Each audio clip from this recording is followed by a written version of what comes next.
आज ठाण्यामध्ये महाराष्ट्र पोलीस परिषद संपन्न झाली। या परिषदेमध्ये विविध विषयांवरती चर्चा करण्यात आली। तर या कार्यक्रमास प्रमुख अतिथी म्हणून मुख्यमंत्री देवेंद्र फडणवीस यांची उपस्थिती लाभली। यावेळी विविध मुद्द्यांवरती उपस्थितांसमोर चर्चा देखील करण्यात आली। देशात विशेषतः महाराष्ट्रात केलेल्या 3 नवीन कायद्यांची अंमलबजावणी या संदर्भात मांडणी करण्यात आली। सायबर गुन्हे रोखण्यासाठी महाराष्ट्राने तयार केलेले मजबूत महासायबर प्लॅटफॉर्म सुरू करण्यात आले आहेत। महिला व बालविकासांवरील हिंसाचार कसे रोखता येईल, असे गुन्हे कसे उघडकीस आणता येतील आणि अशा गुन्ह्याचे आरोपपत्र वेळेवर कसे दाखल करता येईल यावरही चर्चा करण्यात आली। अंमली पदार्थावरती कोणत्याही प्रकारची कारवाई केली जात नाही आणि भविष्यामध्ये कोणत्याही प्रकारची कारवाई करावी याबाबत चर्चा करण्यात आली। महाराष्ट्राचे मुख्यमंत्री आणि गृहमंत्री देवेंद्र फडणवीस यांनी यावेळी सांगितलं की कोणत्याही दर्जाचा पोलीस अधिकारी ड्रग्ज प्रकरणामध्ये गुंतलेला आढळल्यास त्याला निलंबित केले जाणार नाही, परंतु पोलीस खात्यातून काढलं जाईल। महाराष्ट्राचे मुख्यमंत्री देवेंद्र फडणवीस यांनी महिलांवरील अत्याचारात वाढ होत असताना सरकारकडून सरकारी वकील उज्ज्वल निकम यांची नियुक्ती करून लवकरात लवकर कडक कारवाई करण्याच्या सूचना देखील दिल्या आहेत। महाराष्ट्राचे मुख्यमंत्री देवेंद्र फडणवीस या कार्यक्रमात पुढे म्हणाले की गुन्ह्याच्या तपासात आणि मुस्लिम लोकांकडून जे काही पैसे जप्त केले गेले आहेत ते 6 महिन्यांच्या आत ज्या लोकांच्या विरोधात तक्रारी झाल्या आहेत त्यांना परत करण्यात येतील, जेणेकरून पोलीस स्टेशनवरती कोणताही बोजा पडणार नाही। अशा प्रकारे विविध मुद्द्यांवरती चर्चा करत महाराष्ट्र पोलीस परिषद या ठिकाणी संपन्न झाली। आज महाराष्ट्र पोलीस परिषद पार पडलेली आहे। या परिषदेमध्ये विविध विषयांवर चर्चा झाली। विशेषतः जे 3 नवीन कायदे देशामध्ये तयार झालेले आहेत त्या कायद्यांचं महाराष्ट्रातलं इम्प्लिमेंटेशन या संदर्भातलं एक सादरीकरण झालं। महाराष्ट्राने जो रोबस्ट महासायबर प्लॅटफॉर्म तयार केलेला आहे सायबर गुन्हे रोखण्याकरता, त्या संदर्भातलं सादरीकरण झालं। महिलांवरचे अत्याचार, बालकांवरचे अत्याचार याची रोकथाम करण्याकरता, त्याचप्रमाणे अशा प्रकारच्या गुन्हे उघडकीस आणण्याकरता आणि अशा प्रकारच्या गुन्ह्यांमध्ये अतिशय वेळेत आरोपपत्र कसं जाईल या संदर्भातली एक चर्चा त्या ठिकाणी झाली। यासोबत ड्रग्सच्या संदर्भात कशा प्रकारची कारवाई चाललेली आहे आणि पुढे कशा प्रकारची कारवाई केली पाहिजे या संदर्भातली देखील चर्चा त्या ठिकाणी झाली। उद्योगांना कुठल्याही प्रकारे त्रास होऊ नये या दृष्टीनं आपल्याला काय करता येईल या संदर्भातली चर्चा झाली आणि त्यासोबत आपली जी फॉरेन्सिक कॅपेबिलिटी आहे ती आपल्याला कशी वाढवता येईल या संदर्भातलं देखील एक सादरीकरण हे करण्यात आलेलं आहे। एकूणच या सगळ्या परिषदेमध्ये मी हे सांगितलेलं आहे की ड्रग्सच्या संदर्भात 0 टॉलरन्स पॉलिसी असणार आहे आणि कुठलाही पोलीस तो कुठल्याही रँकचा असो हा जर ड्रग्सच्या प्रकरणाशी थेट संबंधित सापडला तर त्याला सस्पेंड न करता थेट बडतर्फ करण्यात येईल, अशा प्रकारची पॉलिसी घेण्याचा निर्णय आम्ही त्या ठिकाणी घेतलेला आहे। यासोबत महिलांवरचे जे अत्याचार आहे तर त्या संदर्भात वेळेत चार्जशीट दाखल होणं आणि कमीत कमी काळात चार्जशीट दाखल होणं या संदर्भात एक डायनामिक प्लॅटफॉर्मच्या माध्यमातून त्याचं ट्रॅकिंग आम्ही करतो आहोत आणि यासोबत विशेषतः नवीन कायद्याने लोकांची जी काही जप्त झालेली संपत्ती असते, एखाद्या क्राईममध्ये सापडलेली संपत्ती असते, ही संपत्ती परत करता येईल अशा प्रकारचे आता तरतुदी तयार केल्या आहेत। तर त्या तरतुदीच्या अनुरूप देखील काम करून पुढच्या 6 महिन्यामध्ये पोलीस स्टेशन रिकामे झाले पाहिजेत, म्हणजे जो मुद्देमाल आहे तो मुद्देमाल लोकांना परत गेला पाहिजे याही दृष्टीने आदेश दिलेले आहेत। मी या संदर्भात कालच बोललेलो आहे की केंद्र सरकारने जो नवीन कायदा केलेला आहे त्यात शक्ती कायद्यातल्या अनेक गोष्टी अंतर्भूत केलेल्या आहेत, त्यामुळे आपल्याला पुन्हा रिव्ह्यू त्याचा घ्यावा लागेल आणि काय झालं नाहीये त्या संदर्भातला कायदा तयार करावा लागेल।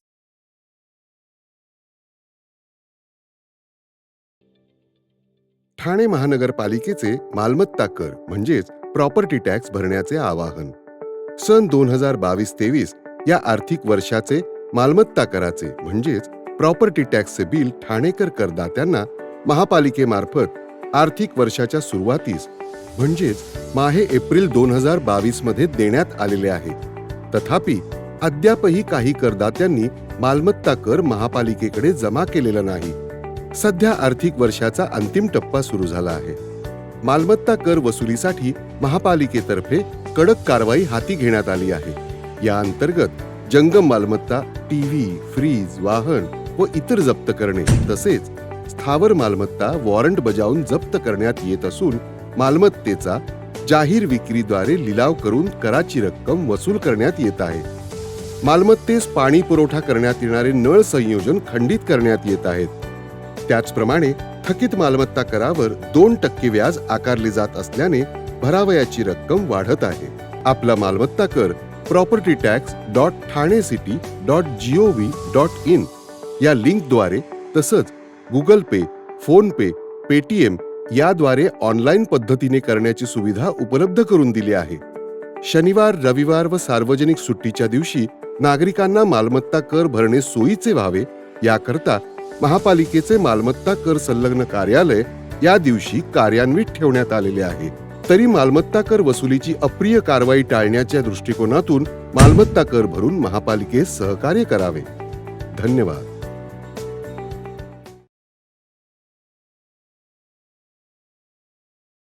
ठाण्यात सुरू असलेल्या अनागोंदी कारभाराची चौकशी करावी. शिवसेनेचे नेते माजी खासदार राजन विचारे यांनी मुख्यमंत्री देवेंद्र फडणवीस यांच्याकडे थेट मागणी केली आहे. एकनाथ शिंदे आणि त्यांच्या गद्दार कंपनीने ठाणे अक्षरशः लुटून खाल्लं आहे. ठाणे महानगरपालिकेला भिकेला लावण्याचं काम शिंदे यांनी केलं असून अधिकारी कोणालाही जुमानत नाहीत, असा थेट आरोप माजी खासदार राजन विचारे यांनी केला आहे. या सर्व ठाणे महानगरपालिका क्षेत्रामध्ये सुरू असलेल्या कामांचं ऑडिट झालं पाहिजे, त्यामुळे चौकशी लावावी आणि सुरू असलेली लुटालूट थांबवावी, अशी मागणी शिवसेना नेते राजन विचारे यांनी देवेंद्र फडणवीस यांना केली आहे. तसेच आता शिस्त लावण्याची वेळ आली आहे. चुकीचे काम घडू नये म्हणून चांगला अधिकारी महानगरपालिकेमध्ये पाठवावा, असे देखील विचारे यांनी यावेळी सांगितलं आहे. एका पत्रकार परिषदेअंतर्गत माजी खासदार राजन विचारे यांनी हे संपूर्ण आरोप केले आहेत. यावेळी ठाकरे गटाचे अनेक पदाधिकारी देखील या परिषदेला उपस्थित होते. मला वाटतं शिवसेनेचे नेते महाराष्ट्रभर या ठिकाणी दौरा करत आहेत. त्यातल्या या दौऱ्याचा शुभारंभ या ठाण्यामधून होतोय आणि ठाण्यामध्ये या ठिकाणी जे आपलं नानजी गिमजी हॉल आहे, या ठिकाणी संबंध कार्यकर्त्यांशी सुसंवाद त्या ठिकाणी साधणार आहे. सर्व नेते मंडळी येणार आहेत, नाही उद्धव साहेब नाही, सर्व शिवसेनेचे नेते येणार आणि संपूर्ण महाराष्ट्रात दौरा करणार आहे. पत्रकारांना देऊ ना, हे पहिल्या जे सभा होईल त्या ह्याला मला वाटतं आपले जे काही निवडून आलेले आहेत त्यांना जरा थोडंसं जॅकेटमधून थोडा जरा AC कॅबिनमधून जरा बाहेर फिरायला जरा शिका. जरा मोठमोठी तिकडे जी देतात ना तुम्ही भाषणं बिषणं जरा बंद करा आणि आता कामाला लागायला पाहिजे. आज तुम्ही कित्येक जे केंद्राकडून ज्या काही योजना आहेत त्याच्यासाठी तुम्ही प्रयत्न करा. फक्त नुसते ह्याच्यावर टीका कर, त्याच्यावर टीका कर, त्यासाठी तुम्हाला तिकडे जनतेने पाठवलेलं नाही, काम करण्यासाठी तिकडे पाठवलेलं आहे. मला वाटतं ते काम ह्यासाठी स्लो आहे कारण महापालिकेने आश्वासन दिलं होतं आयुक्तांनी की आम्ही तुमचे जे काय पैसे आहेत रेल्वेला सांगितलं होतं ते तुम्हाला देऊ, पण आता काय त्यातले अर्धे पैसे त्या ठिकाणी रेल्वेच्या ह्याला दिले नाहीत आणि म्हणून ते काम स्लो चालू. आज तुम्ही बघितलं असेल, मी मगाशीच सांगितलं की माननीय महाराष्ट्र राज्याचे माजी मुख्यमंत्री मनोहर जोशी साहेब असताना या ठाणे शहरासाठी 110 MLD जी टेमघरला जी योजना आहे यासाठी ती कार्यान्वित झाली. त्यानंतर कित्येक वेळेला मोठमोठी आश्वासनं देऊन त्या ठिकाणी ते केले गेलेले नाही. आज कित्येक तुम्ही बघितलं असेल मुख्यमंत्री असताना काय केलं तुम्ही, आणि तुमच्याकडे 2-2.5 वर्षाचा स्पॅन होता, त्यामध्ये ठाणे शहराचे किती प्रश्न सोडवले तुम्ही, त्याचासुद्धा आम्हाला या ठाणेकर नागरिक म्हणून माहिती द्या. फक्त तुम्ही कार्यकर्त्यांना त्रास दे, याला फोड कर, त्याला फोड कर, हे कर, कळलं की नाही, एवढंच तुम्ही कामं केलीत.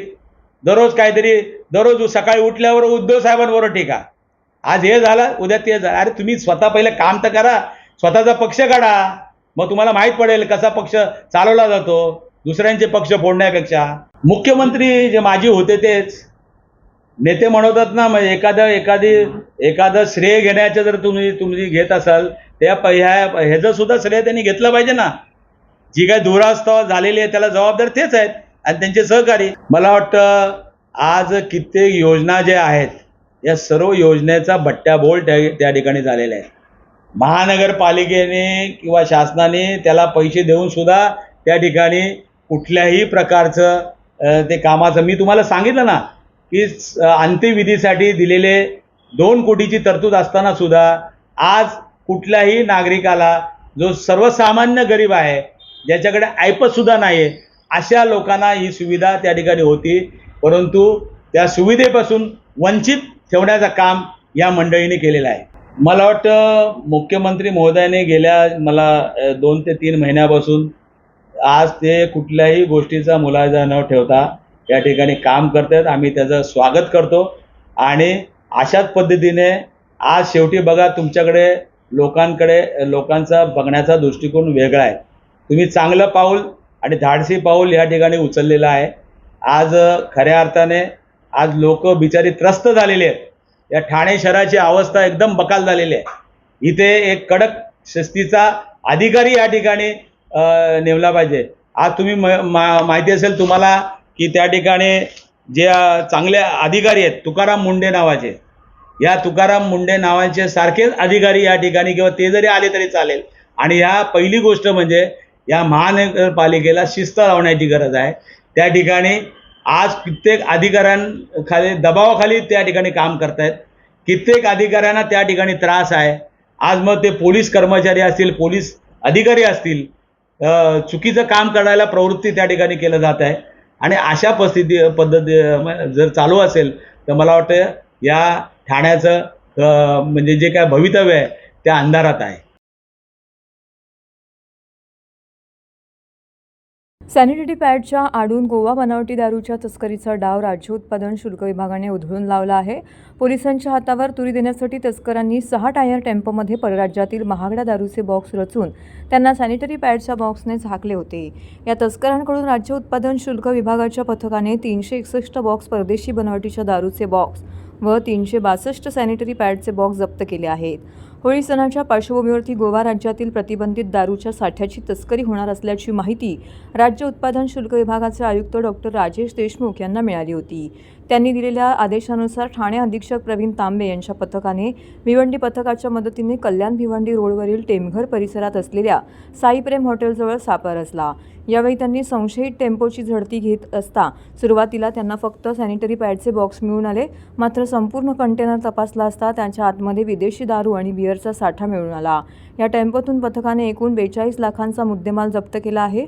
राज्य उत्पादन शुल्क विभागाच्या पथकाने धडक कारवाई करत वर्षभरात 2.5 कोटी रुपयांची 21,000 बल्क लिटर दारू तस्करीचा पर्दाफाश केला आहे.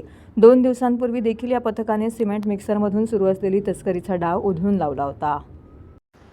महाराष्ट्राची मद्याची किंमत आणि शेजारील राज्य किंवा केंद्रशासित प्रदेशामध्ये मद्याची किंमत याच्यामध्ये मोठ्या प्रमाणावर तफावत आहे.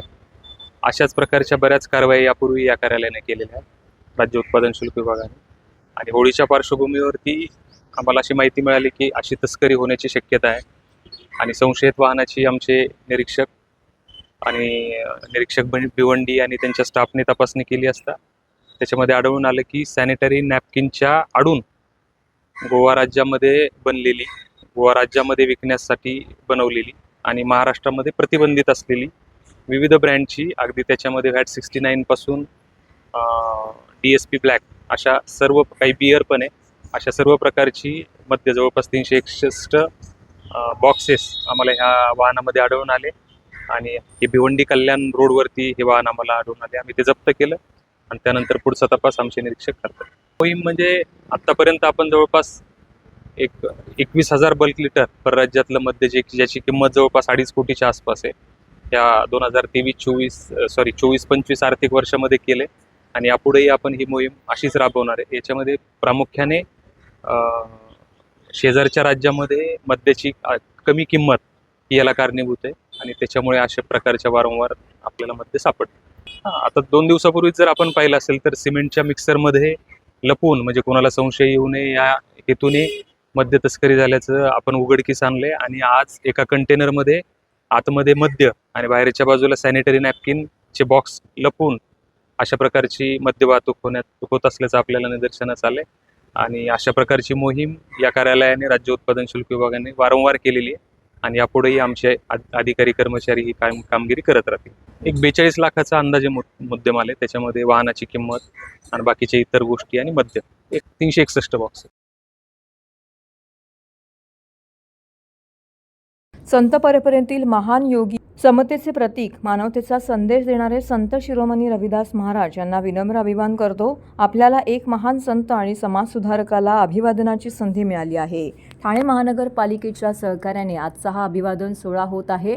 ठाणे महानगरपालिका नेहमीच समाजसुधारकांच्या, थोर नेत्यांच्या विचारांचा जागर करण्यासाठी अशा प्रकारच्या कार्यक्रमाला पाठबळ देते. आम्ही सगळ्यांनी मिळून तो पायंडा पाडला आहे, असं प्रतिपादन उपमुख्यमंत्री एकनाथ शिंदे यांनी केले आहे. ठाणे महानगरपालिका आणि गुरु रविदास महाराज सार्वजनिक उत्सव समिती यांच्या संयुक्त विद्यमाने डॉक्टर काशीनाथ घाणेकर नाट्यगृहात संत शिरोमणी गुरु रविदास महाराजांच्या 648व्या जयंती उत्सवाचे आयोजन करण्यात आलं होतं. या कार्यक्रमास परिवहन मंत्री प्रताप सरनाईक, आमदार संजय केळकर, माजी नगरसेवक एकनाथ भोईर, माजी नगरसेविका एकता भोईर, अतिरिक्त आयुक्त संदीप माळवी, अतिरिक्त आयुक्त प्रशांत रोडे, उत्सव समितीचे अध्यक्ष बालाजी कांबळे, उपाध्यक्ष राजाभाऊ चव्हाण, सुनील डोंगरे, सचिव विक्रम भोईर, सहसचिव संतोष जाधव, खजिनदार सुनील गवळी, सहखजिनदार संतोष म्हस्के उपस्थित होते.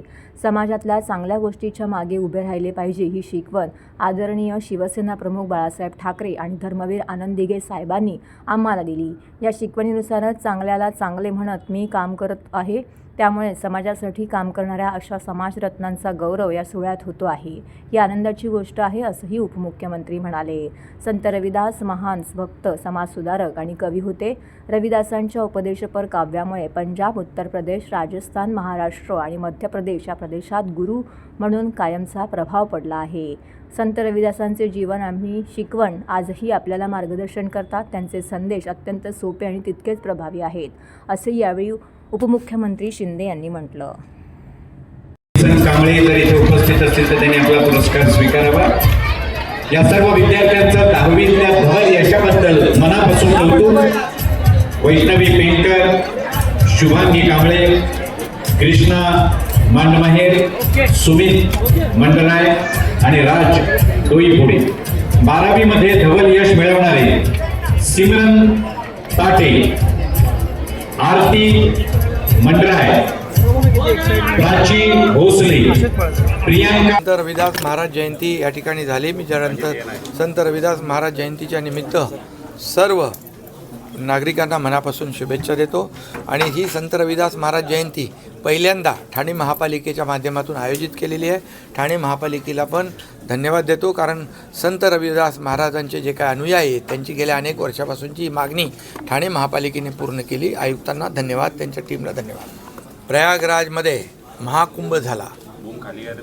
65 कोटी लोक त्या महाकुंभामध्ये सामील झाले आणि अतिशय श्रद्धेने, भक्तिभावाने त्या त्रिवेणी, गंगा, यमुना, सरस्वतीच्या त्रिवेणी संगमावर सगळ्यांनी स्नान केलं.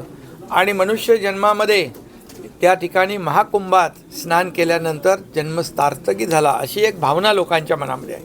आणि ती भावना मनात ठेवूनच मी गेलो आणि त्या ठिकाणी मला देखील एक वेगळी अनुभूती मिळाली, एक समाधान मिळालं, एक आनंदही मिळाला. आता ज्यांना त्या प्रयागराज आणि महाकुंभचं काही देणं घेणं नाही, त्यांच्याबद्दल मी काय बोलणार. आणि एवढंच मी सांगतो की आम्ही जे बाळासाहेबांचे विचार, बाळासाहेबांची शिवसेना आणि बाळासाहेबांचा धनुष्यबाण याबरोबर ज्यांनी बेईमानी केली, जे पाप केलं, ते पाप धुण्यासाठी मी गेलो तिकडं. मी खूप आनंदी आहोत की आजच्या या जयंती कार्यक्रमासाठी आमचे सन्माननीय महाराष्ट्राचे उपमुख्यमंत्री, माजी यशस्वी मुख्यमंत्री एकनाथजी शिंदेसाहेब हे उपस्थित झाले आणि संपूर्ण समाज या ठिकाणी एकत्र झाला. या जयंती दिनात आमचे काही समाजरत्न यांना पुरस्कार प्रदान केले आणि या समाजातील गुणवंत विद्यार्थी 10वी आणि 12वी यांचा देखील सत्कार माननीय मुख्यमंत्री, उपमुख्यमंत्री एकनाथजी शिंदेसाहेब यांच्या वतीने देण्यात आला. पुरस्कार हे त्या विद्यार्थ्यांसाठी एक प्रेरणा, समाजातील पुढील काही विद्यार्थ्यांना अजून त्यातून ती प्रेरणा घेऊन पुढे जातील अशी अपेक्षा या व्यासपीठाला आहे. ही मागणी आमची फार जुनी आहे. या मागणी सध्या कमिशनर यांनी क्लस्टरचे जे संजय देशमुख यांना त्यांनी काही आदेश म्हणजे गोष्टी सांगितलेल्या आहेत की यांना ह्या ठाण्यामध्ये या संपूर्ण समाजासाठी सामाजिक भवन, ज्या ठिकाणी की संपूर्ण समाजाला सांस्कृतिक व कौटुंबिक किंवा विद्यार्थ्यांसाठी काही वाचनालय त्या ठिकाणी एकत्रित मिळावं अशी ही मागणी आहे. ती मागणी लवकरच मान्य होईल अशी अपेक्षा आहे.